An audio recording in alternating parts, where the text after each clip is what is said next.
para tudo que está fazendo e vem comigo nesse vídeo aqui. Eu tenho muita informação de qualidade para trazer para você. Então a gente já começa o vídeo aqui falando da COP30, que efetivamente começa hoje em meio aí a alguns progressos, a obstáculos e também a um alerta da ONU. Você vai entender tudo o que está acontecendo na COP30. Além disso, a gente tem muito mais informação nesse vídeo, então já chega dando aquele like para ajudar na divulgação.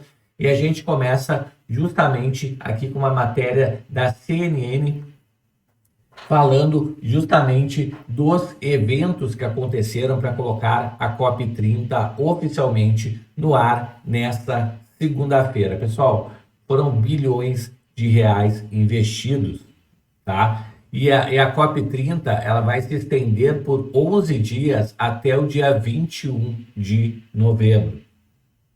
Então, apesar de saldos positivos classificados pelo governo, obviamente, né, como as sinalizações de interesse por parte de mais de 50 países pelo Fundo das Florestas, né, o TFFF, na sigla em inglês, a COP segue com desafios latentes que permeiam as 3 décadas de conferências climáticas e as metas estabelecidas pelo Acordo de Paris de 2015. Pessoal, nunca teve tão pouco chefe de Estado em nenhuma das versões anteriores da COP, como neste ano, agora de 2025. Tá? Então, 3 décadas de conferência climática e nunca teve tão pouca gente nesta COP de 2025.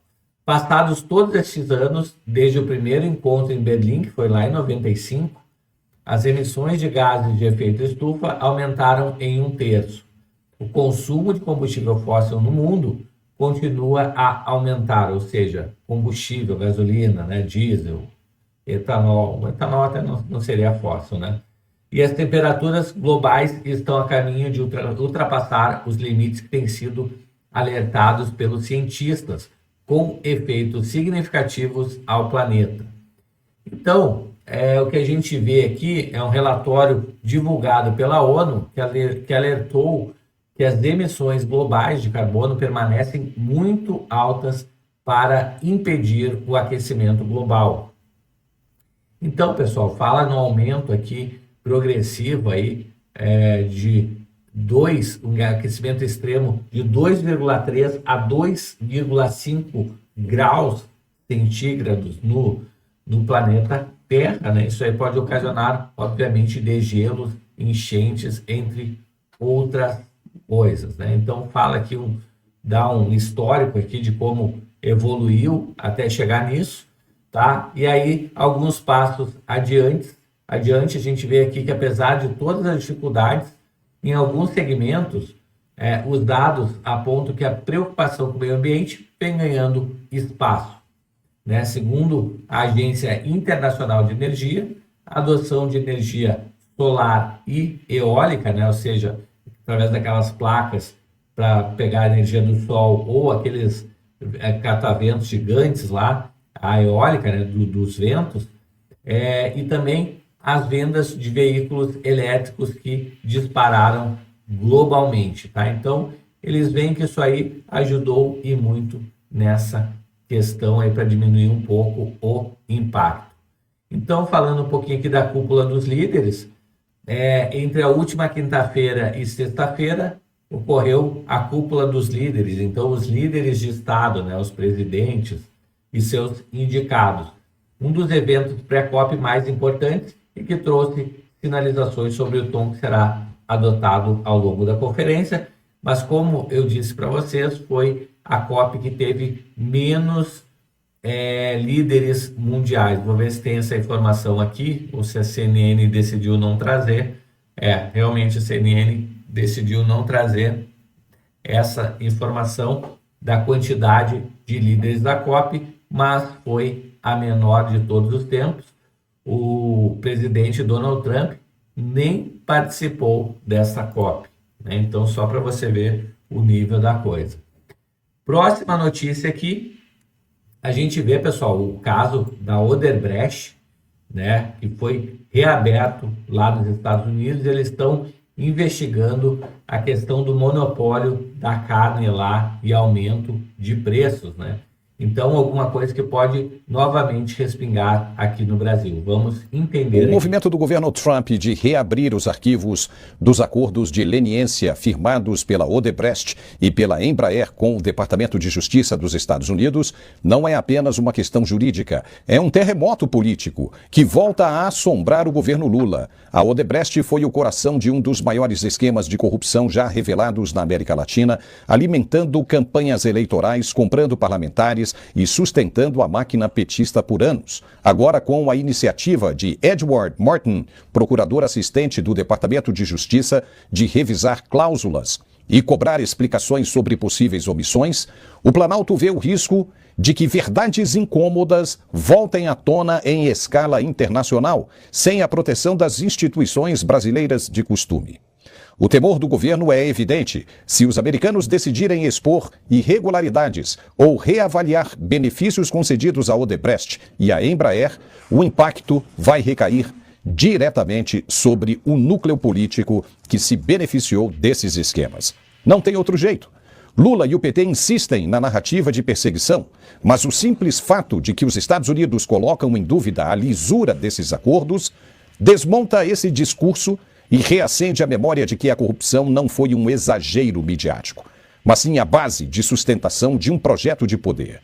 No caso da Embraer, a pressão ganha contornos ainda mais delicados. A empresa, símbolo da indústria nacional, já havia admitido práticas de suborno em diversos países. Diz aí o que você acha nos comentários, se vai espingar no governo Lula ou não essa reabertura do processo da Odebrecht. Pessoal, a falar em governo Lula, a gente fala em PT e a gente traz aqui o deputado Maurício Marcon falando da Gleisi Hoffmann, que não consegue defender, na verdade, que o Brasil transforme em grupos terroristas as facções que a gente conhece bem, né? O PCC e o CV. Vamos ouvir aqui. Olha, eles não querem primeiro que chame de narcoterrorista porque eles chamam de eleitor, né? Então eles têm que respeitar o próprio eleitorado deles.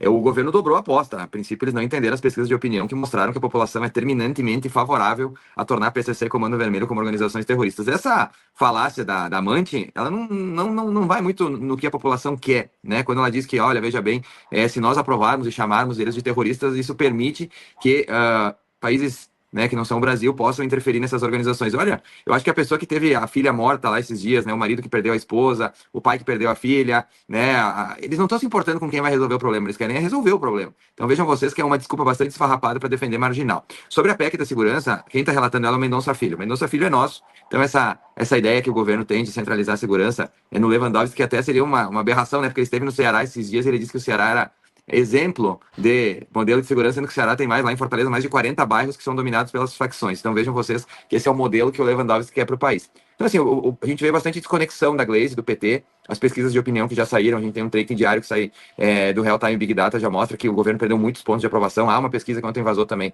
no Globo, sobre uma pesquisa interna que mostrou que a rejeição ao Lula voltou a subir, chegou num rio péssimo a 44% por causa dessa defesa de marginais que eles vêm fazendo, e é um assunto que não é temporário, né? A gente tem assuntos que são passageiros, mas esse assunto da segurança pública, ele não é temporário. Os governadores estão aí imbuídos de combater, então a gente deve ter novas operações, como o Satia falou, novas 10 operações já agendadas no Rio de Janeiro, isso deve se estender talvez para São Paulo, para outros locais do Brasil com essas grandes operações. Então é uma pauta que vai prosseguir por bastante tempo e que, ao que parece, que o governo continuando nessa narrativa de defender bandido, a bancada do tráfico, que eu apelidei lá em Brasília, eles vão sofrer bastante da popularidade. O Lula vai chegar bastante desgastado, até porque quando fala, né, ele dá só mais munição para a oposição mostrar que realmente quem está do lado do tráfico tem nome e é Lula. E só para complementar, vai inclusive a Colômbia prestar solidariedade a Maduro, que é um dos maiores narcotraficantes do mundo. Vejam vocês que este é o nosso presidente. Diz aí o que você acha nos comentários. Chegou aqui, dá aquele like aí para ajudar na divulgação do canal. E se gostou do vídeo, já sabe, né? Se inscreve no canal, habilita o sininho de notificações. Eu vou ficando por aqui. A gente se vê logo mais em um próximo vídeo. Até mais. Tchau, tchau.